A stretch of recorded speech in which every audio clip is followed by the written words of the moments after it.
સામે શું આશા છે તેની પર વાત કરીએ આપણે ટેક્સ પેયર્સ સાથે.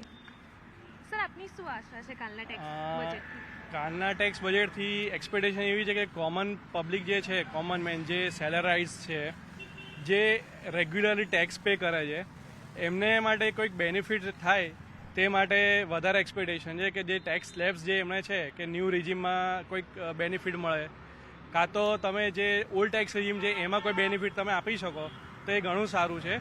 પ્લસ સેકન્ડરી કે જે અત્યારે જે વધતી મોંઘવારી છે એમાં તમે કેટલું અંકુશ લાવી શકો છો, જેના કારણે તમારો એક્સપેક્ટેડ ગ્રોથ બી વધી શકે અને માર્કેટમાં રૂપિયાનું રોટેશન વધી શકે, એની એક્સપેક્ટેશન છે. મેઇન પર્પઝ છે કે સેલરાઇઝ પર્સન જે છે એમને કેટલો બેનિફિટ આપી શકે ગવર્મેન્ટ, એના પર વધારે. મોદી સરકાર અને ગવર્મેન્ટ તો સારું કરે જ છે, બટ સેલરાઇઝ જે પર્સન છે એમને એક્સપેક્ટેશન વધારે છે આ સત્રમાં. મારી એ જ આશા છે કે બસ આ વખતે સ્લેબમાં ફરીથી કંઈક ચેન્જીસ આવે and that helps the tax payers, particularly as a aspect saying કે ભાઈ જે ન્યૂ રેજીમમાં લાસ્ટ ટાઈમ જેનેરિક કર્યું હતું કે up to this much salary they have to pay this much only.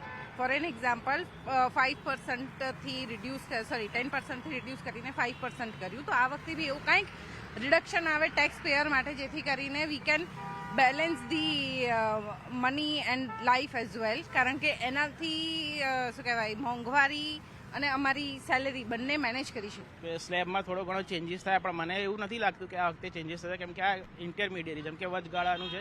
ચૂંટણી પછી તો પાછું નવું બજેટ એ લોકો કરતા જ હોય છે, બહાર પાડતા જ હોય છે. એટલે મને કોઈ એટલી આ ખાસ એક્સપેક્ટેશન નથી. જે ચાલે છે એઝ ઇટ ઇઝ ચાલશે, એ સારું છે એમ.